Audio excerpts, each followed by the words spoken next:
Hello CAT aspirants, welcome to another session from Time, the leaders in test prep. So students, you may already be aware that we hold the credit of placing thousands of meritorious students in illustrious MBA colleges across India. These sessions are our endeavor to help those preparing for upcoming competitive MBA entrance exams to guide them such that they attain that level of accuracy and of course knowledge. So this is another vocabulary building session, and I'm sure for those who've been following my session, this will continue to help you. Okay, so we start this vocabulary building session with the title Unveiling Prefix Power. What are prefixes? We know prefixes, as the word itself suggests, is a group of letters that is attached to the beginning of a word, and which is why pre, which means before, and fix means attached, makes sense. And this is the term which has been given to these groups of letters. So prefixes are of three kinds. What are they? We have prefixes that are positive, prefixes that are negative, and also ones that are neutral. Prefixes, because they are attached to the beginning of a word, introduce a lot of change in the word of which they become a part. Now, what kind of changes they introduced in a word depends on their nature. So, if we have a positive prefix, then the word that it creates is certainly one which will have a positive connotation, and the same goes with those which are negative, because negativity will ensure that the word is negative in nature, or the connotation of that word is the adverse or the opposite of the one in which a positive prefix has been attached. Neutral prefixes are those which are neither positive nor negative. So let's take a look at each of these subcategories in detail, and this understanding will certainly help you understand words in great detail and depth. Okay, so let me guide you further. So we'll take a look at positive prefixes. Now, positive prefixes are these words like you and ben or born. Okay, I'm sure you are able to identify and recognize ben or born if you've been following my sessions, because these two words or these two groups of letters I did take up previously. What does eu mean? Eu means good, and ben and born both mean good and well. Now, because they mean good and well, that is why they are called positive. Now, what kind of words do they form, and what do those words then mean should be the next step of understanding. So you gives rise to these words. I have a list for you. These are not very unfamiliar words. I'm sure in the process of preparing for your upcoming exams, you may have come across texts in which these words have been used. So this will help you deal with them in a better way. We have euphemism, euthanasia, euphoria, eulogy, and euphony. Now, as you can see, each of these words has this prefix eu. Now, because eu is a positive prefix, each of these words is sure to have a positive connotation and a positive definition. So, what does euphemism mean? Euphemism is a mild way of saying something harsh so that the brunt of it is taken away and the person to whom this word is addressed does not feel bad about it. So, it is a mild way of expressing or putting across something which is harsh. Euthanasia, in simple words, is good killing or mercy killing. It's that kind of killing or putting to death a patient who has suffered for a long time, and death will eventually put to rest all his or her miseries and agonies. That's why it's called good death or mercy killing. Euphoria is ecstasy, extreme happiness.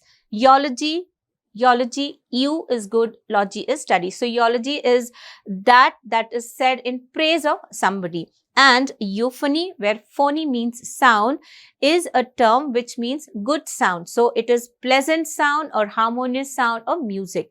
Fine. Then we have ben and born, and the words that we commonly come across which utilize these groups of letters are benefactor, benevolent, benediction, benign, and beneficial. Now, over here in the list of words that I have got here for you, I have not included any with bon, because bon basically is also a French word, and you may have come across these expressions like bon voyage, which means have a happy journey, or bon appetit means have a happy meal. So bon is also used in a lot of English words and is not just in a French expression that we come across. We have words like bona fide, which also means something good. So bona fides are those documents that prove that a person is as good as he or she claims to be. Now, coming to this group of words, benefactor, benevolent, benediction, benign, and beneficial, as you can see, each of these begins with the prefix ben. So, benefactor, what does benefactor mean? Benefactor refers to a person who supports a cause or who lends or extends good support to a cause. Benevolent is a person who is very generous and magnanimous. Benediction, where dict is another root word which is placed after the prefix ben to form the word benediction, refers to the utterance of a blessing. Dict means to say, and when you say something good, it means you are uttering a blessing. The opposite of benediction is malediction. So when we know that there are prefixes with certain meanings, there are root words and words with certain meanings, it also helps us, or it also actually felicitates us to remember their opposites as well. Okay. We have benign. Benign means something which is harmless, and the opposite of benign is malignant. Then we have beneficial.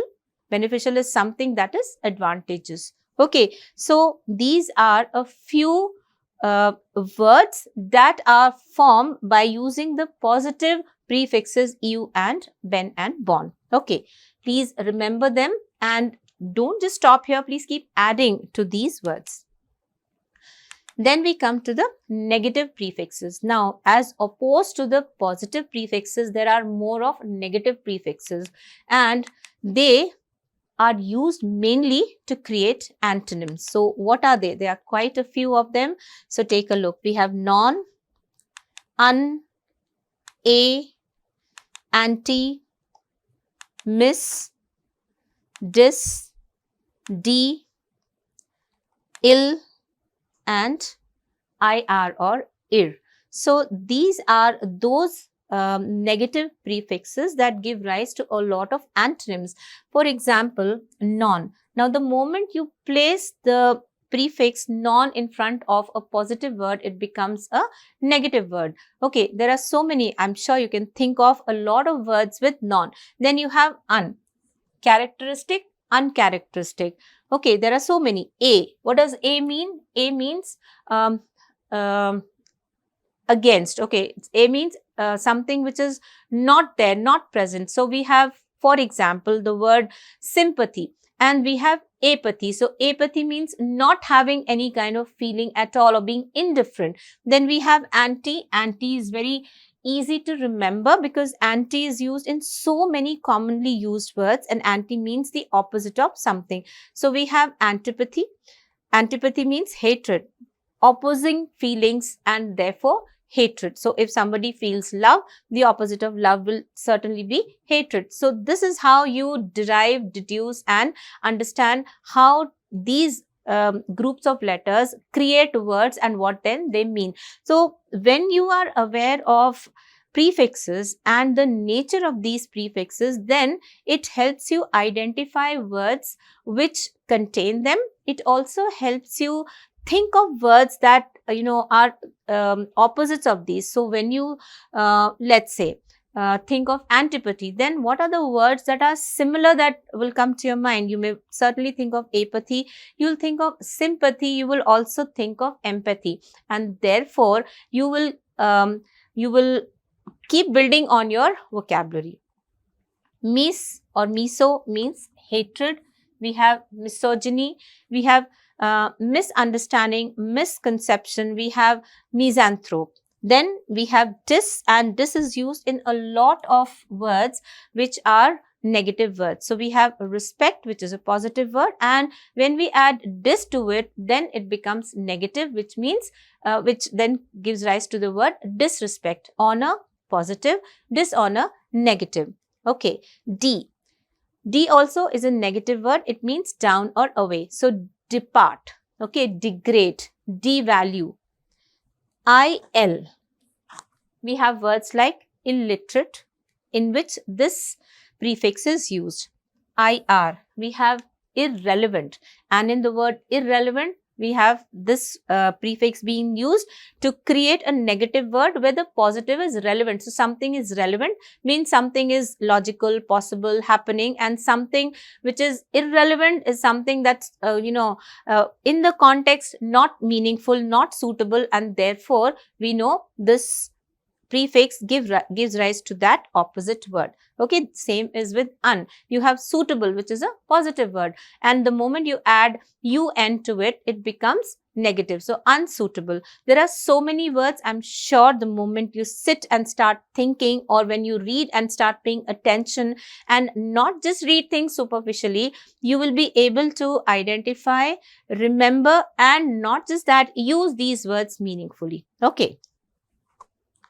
So we move on, and in the next part, I come to neutral prefixes. Now, neutral prefixes are those that are neither negative nor positive. So, what are they? They are those that usually are used whenever the consideration is related to any number, or they are used to form prepositional words. So, words that have some indication of number, and those words which are prepositional words are created using neutral prefixes. Let me give you a list of those neutral prefixes that are related with numbers. We have quite a few of them. So stay tuned here. There are so many words. Let me first put them over here on the screen, and then I will explain them. So beginning with this set, okay, which is uni, prima, mono, and proto. Now, all of these mean one or single. Now, why do we have so many prefixes, all of which mean the same, rather than having just one? That's because we are already aware that the English language has an inclusion and an effusion of so many root words from different languages. So, uni, prima, mono, proto are those prefixes that have been drawn from various languages, and all of them mean the same. So, in order to ensure that the English language becomes enhanced or full of different words, so that it becomes easy to express them and repetition can be avoided, these have been included. So that's very logical. So uni means one, prima, mono, and proto. Okay. What are the words that you may think of? You have unilateral, we have primary, we have monologue, and we have protagonist. Then we have by, die, and du. By, die, and du both mean, all the three mean two. Okay, by, die, and do mean two. So we have binary, we have divide, we have diurnal, and we have dual as a few examples in which these neutral prefixes are used, and all the words that they form have the same meaning two. Tri is simple, it means three. We have the most commonly used word triangle. Okay. Quadra means four, and we have quadrangle, which is a plane figure with four sides. We have quadruple, which are creatures that have four legs, etc. Then we have penta, meaning five, and a pentagon is a figure which has five sides.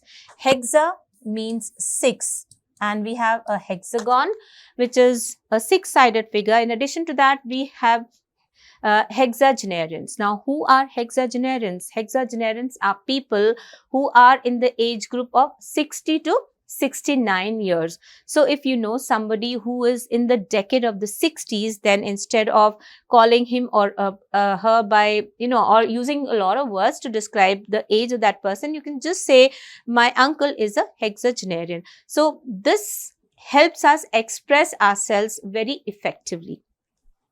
Septua is very obvious, means 7.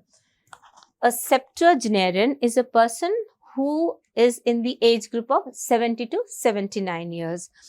Similarly, we have octa, meaning 8, and we have an octopus as a creature, a marine creature that has 8 tentacles. From the same word, from the same prefix rather, we also have the word octogenarian to refer to those people who are in the age group of 80 to 89 years. Then we have nona, and nona means 9. So we have nonagenarians, people who've crossed the border of 89 and reached 90 and are in the age group of 90 to 99 years of age. And we have deca, which means 10. We have a decade, which is a period of 10 years, and there are so many other words also. If you come across them, please try to look at them closely and then try to find out whether any prefix, of any kind, positive, negative or neutral, is used to form that word. And of course, if there are root words in them, then you need to identify those root words as well. So this will help you in a lot of ways that I have already discussed with you. Now, we also have more on numbers. I told you that prefixes have power. So they give rise to a lot of those numbers which are called power numbers. Let me take you to them a little later. Let's take a look at these: semi, demi and hemi, and all of these mean half. Now, for the same reason as I mentioned earlier, why are there 3 prefixes, all of which mean the same? The reason is simple. They are drawn from different languages. So, semicircle, demi also means half, and hemisphere also has the same prefix. Then pan and omni. Pan and omni mean all. And we have a pandemic. We've just come out of a pandemic, and pandemic refers to that problem or issue, an ailment or any kind of situation which affects the entire globe. So it affects everybody, and that's why it's called a pandemic. We have panacea as something that acts as a cure for all problems. We have pantheistic. There are so many words. Please think of them. Omni, omnipotent, omniscient. These are words that you certainly are aware of. Then we have multi and poly. Multi and poly mean many. We have a polyglot, a person who knows many languages. And similarly, we have a multilinguist, also a person who's able to speak and use many languages. Cent. Now, this here is a power word. Why? Because it means 100. So, from cent, we have a century, a period of 100 years, and we also have a centenarian, who is a person who is 100 years old. So this is a power word. And milli, which means 1000, is also a power word. So we have millimeter, millisecond. There's so much that so many figures that are formed using the word milli. Now these are all related to neutral prefixes that are used to create or give rise to numbers. In my subsequent session, I will also discuss prepositional negative prefixes with you. There are so many, there are quite a few, and it will take you some time to assimilate them. So I will end my video on this note. So there's a little bit more on numbers, student. Let me first put them up over here and then discuss them. So I told you that these prefixes give rise to power numbers, and in this I will tell you what those power numbers are. So here we come to these words: semi, demi and hemi, and all of these mean half. Now the same logic applies to this as well. because English words are drawn from so many different languages, there are words that are, that have their origin in different languages. We have these words which mean the same in so many other languages. So the English people took them from different languages, and they, in order to ensure that people don't run out of words and there is no repetition, they ensured that there are so many words which all mean the same. So semi, demi and hemi all mean the same. We have a semicircle, a half circle. We have a hemisphere, a part of a sphere. The half part of a sphere is a hemisphere. Then we have pan and omni, and these two mean all.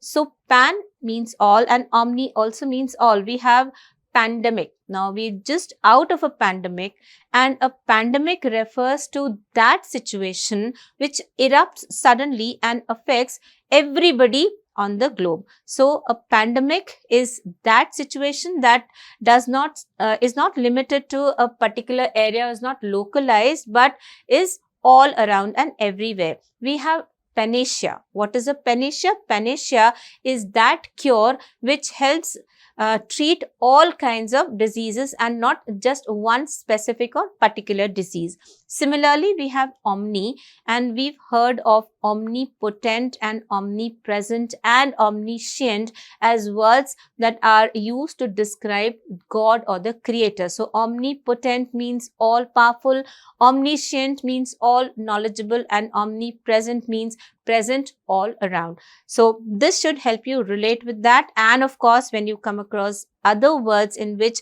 you feel this or any of these prefixes have been used to form a word, then it should help you understand that word in a better way. We have multi and poly, meaning many. A polyglot is a person who knows how to use, speak, read and write many languages. Okay, so poly and glot. Polyglot is a person who knows many languages. Similarly, a multilinguist is also a person who knows many languages. So both multi and poly mean the same, they mean many. Then we come to cent, and it means 100. I mentioned the word power number a little while ago. So cent is that prefix which helps create a power number, because cent means 100, and cent is used to form this word century, a period of 100 years, and also the word centenarian, which is used to describe a person who is 100 years old. Okay. We then have milli. Milli means 1000, and this is another power figure. Okay.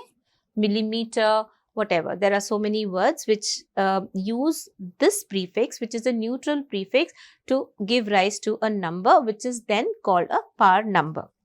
Okay, so I hope we are making some progress in understanding the capability, the capacity, the power of words. If we are on track, then this will help us keep in mind a lot of words that we come across and also their meanings. This will lead us to using them effectively. Okay. Neutral prefixes do not just give rise to numbers. They also are used in prepositional words, and this is something that I will discuss with you in my next session, in my subsequent sessions, because there are so many such neutral words which give rise to prepositional words. So neutral prefixes are in abundance, and I need to take you through them slowly and in such a manner that you don't miss, or you don't get muddled up and confused. So please do not forget to like, follow and subscribe to all our sessions, and these will help you in your exam prep. Okay, so keep up the practice, keep following us. Thank you.